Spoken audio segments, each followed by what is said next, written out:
Hi అండి, welcome to alpha media.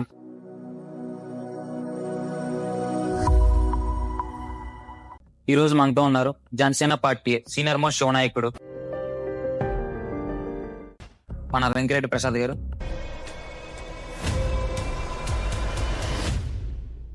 నమస్కారం ప్రసాద్ గారు. నమస్తే అండి. సార్ ఇదేంటండి సమ్మర్ ఏదో కూల్ డ్రింక్ ఇస్తారు అనుకుంటే గ్లాసులో టీ పోసి ఇచ్చారు. ఇది మా గోదావరిలో ఆదిత్యం అనేది బాగుంటుంది.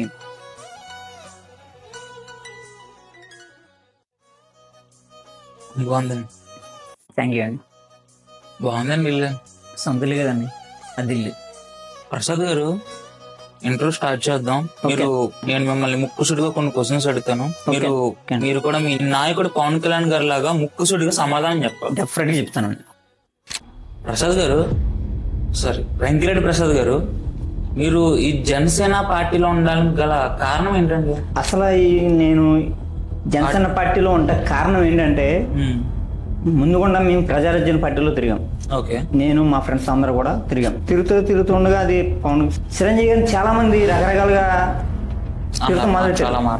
నేను చాలా బాధపడ్డాను. చిరంజీవి అంటే ముందుకుండా మేము చిరంజీవి అభిమాని. నేను సరే అయిపోయాక కొన్నాళ్ళకే పవన్ కళ్యాణ్ గారు జనసేన పార్టీ పెడుతున్నారని సాయంత్రం కరెక్ట్గా 7:30-8 ఆ టైంకి బ్రేకింగ్ న్యూస్ వచ్చింది.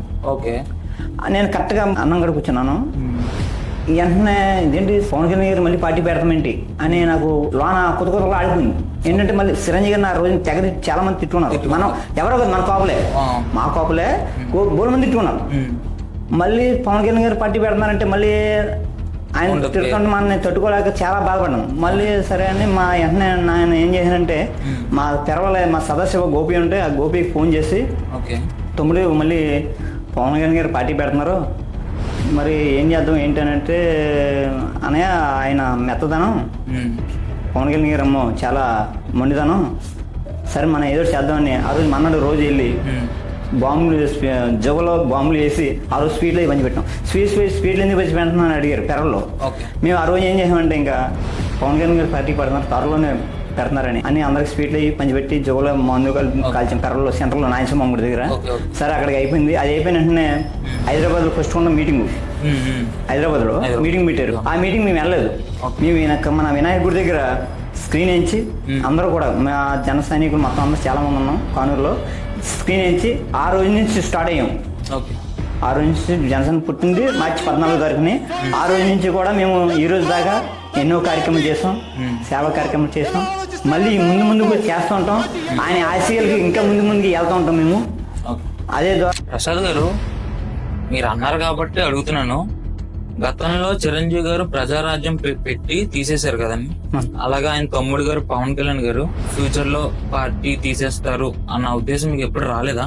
ఏమని, పవన్ కళ్యాణ్ గారు ఒక వ్యక్తి ప్రజల కోసం పుట్టాడని, ప్రజల ఆశయాల కోసం పుట్టాడని, ఆయన పార్టీ చేస్తారని ఏ రకంగా అనుకుంటారని మీరు?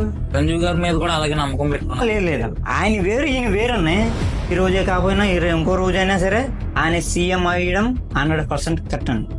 ఆయన చేసిన అలా ఎన్ని ఇంటర్వ్యూస్ ఉన్నాయి, చాలా మంది చాలా యూట్యూబ్ ఛానల్లో ఎన్ని ఇంటర్వ్యూలు చేస్తున్నారు, ఆయన ఎన్ని కార్యక్రమాలు ఎన్ని రకంగా మీరు చేస్తున్నారు. ఆ మాత్రం చూసుకుని మాట్లాడాలి. మీరు ఏ రకంగా అన్నారు, మీరు అనే ముందు సార్ తెలుసుకుని మాట్లాడాలి. తెలియకని మాట్లాడద్దు, తెలుసుకుని మాట్లాడుతూ నేర్చుకుని ముందు. మొత్తానికి ఆయన మంచితనం, ఈయన మొండితనం అంటారు. ప్రసాద్ గారు, మీరు చెప్పినంత బాగానే ఉంది. పవన్ కళ్యాణ్ గారు 3 వాళ్ళని డైవర్స్ ఇచ్చాక తర్వాత ఏంటంటే వాళ్ళకి నచ్చపోయాక ఇలా చేసుకున్నారు. వీళ్ళకి కనవాళ్ళు ఏంటంటే లేని పుణ్యాన్ని, అది లేని పుణ్యం ఉన్నాయి ఉన్నాయని సృష్టించి వాళ్ళు అది కామన్ వాళ్ళు అంటే వాళ్ళకి అదే పట్టుకుని ఏలాడుతున్నారు అన్నారు. అవునే.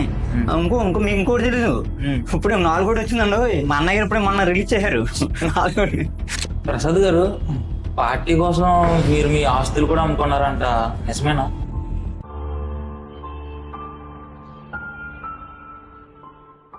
కానీ నేను ఏ రోజు కూడా బాధపడలేదండి.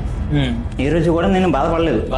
ఆయన పవన్ కళ్యాణ్ గారు నా ఆస్తి ఏముందన్న, చిన్న గవ్వ ఏదో చిన్న సిరకు నా ఆస్తి అనేది, అది కాదని అక్కడ పవన్ కళ్యాణ్ గారు ఆయన ఆస్తులు అమ్ముకుని ప్రజలకు పంచిపెడతారు చూడండి, దాని ముందు నా ఆస్తి ఎంత అని చెప్పండి సరే. కాబట్టి ఏ రోజు కూడా నేను బాధపడలేదన్న.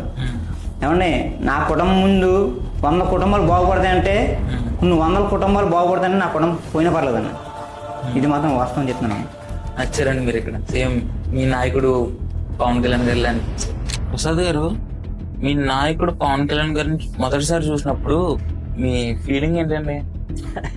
అది నేను 2 నిమిషాలు నేను మర్చిపోలేనండి. మాటలు చెప్పలేనండి అసలు. కొన్ని కోటలు పెట్టలేని ఆనందం ఆ రోజు నేను చాలా ఆనందపడ్డాను.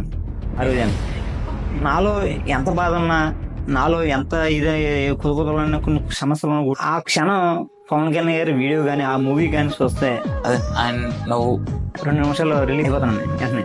అంత నెంబర్ 1 పవన్ కళ్యాణ్, నా దేవుడు పవన్ కళ్యాణ్. ఆ ఆనందం మీ కళ్ళలోనే కనబడుతుందండి. ప్రసాద్ గారు, ఇప్పుడు దాకా ఇంటర్వ్యూ సరదాగా వెళ్ళింది, అంటే ఇక మీద సీరియస్గా వెళ్తుందని కాదు. ఇప్పటి నుండి ప్రశ్నలు ముక్కుసూడిగా అడుగుతాను, మీరు ముక్కుసూడిగా సమాధానం చెప్పాలి. రాష్ట్రంలో అభివృద్ధి జరగలేదని మీరు ఎలా చెప్పగలరండి? అభివృద్ధి ఎక్కడ జరిగిందండి? ఎక్కడ జరిగింది చెప్పండి ఒకసారి. జనాలకి డబ్బులు వేసి బ్యాంకులు వేసేసి నా ఒకే జెండా, జనసేన జెండా. నా అధినాయకుడు పవన్ కళ్యాణ్. ఆయన కోసం నేను పని చేస్తా, ఆయన కోసం నేను చచ్చిపోతా. నా కడ శ్వాస ఉన్న వరకు కూడా ఆయనతో ప్రయాణం చేస్తానని ఈరోజు మనస్ఫూర్తిగా చెప్తున్నానండి. ప్రసాద్ గారు, జనసేన పార్టీ నుంచి వైసీపీలో చేరిన వారి గురించి ఒక్క మాటలో చెప్పాలంటే మీరేం చెప్తారు? ఏమని వాళ్ళు వెళ్ళిపోతాం మాకు చాలా ఆనందంగా ఉన్నాయి. ఎందుకంటే వాళ్ళలో లబ్ధి కోసం ఉన్నారండి. ఈరోజు మనం ఆ సీట్లో వాళ్ళదన్నా వెళ్ళిపోయారు వాళ్ళు. కానీ అంటే వాళ్ళ కొడుకుల కోసం, వాళ్ళ మనల కోసం, వాళ్ళ లబ్ధి కోసం వాళ్ళు వెళ్ళిపోయారు. కానీ వాళ్ళు వెళ్ళిపోతే మాకు ఆనందంగా ఉన్నాం, చాలా ఆనందం ఉంది. అది అలాంటి వాళ్ళు మన పార్టీలో అనవసరం వేస్ట్ అని ఉండటం వేస్ట్. ప్రసాద్ గారు, మీరు ఎంత ప్యాకేజ్ తీసుకున్నారండి? ఏం ఆడుంది నువ్వు?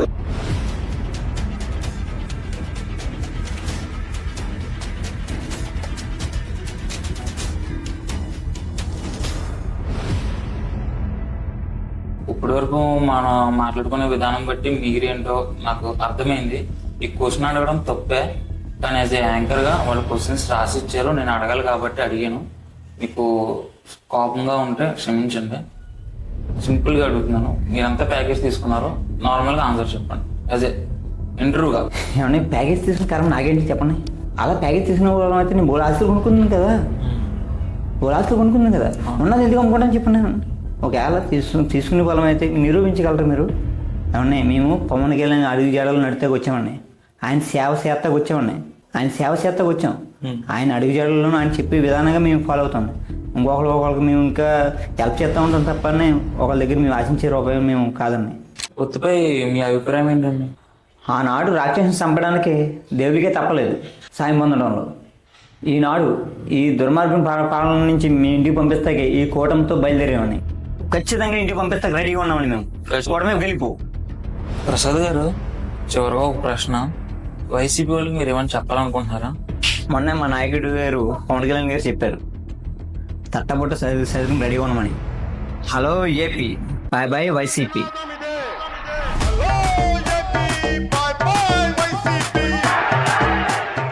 థ్యాంక్ యూ ప్రసాద్ గారు, మాకు ఇంటర్వ్యూ చేసినందుకు. Thank you so much. All the best. Thank you అండి. ఆడియన్స్కి ఏమన్నా చెప్పాలనుకుంటున్నారా? అందరికీ నమస్కారం అండి.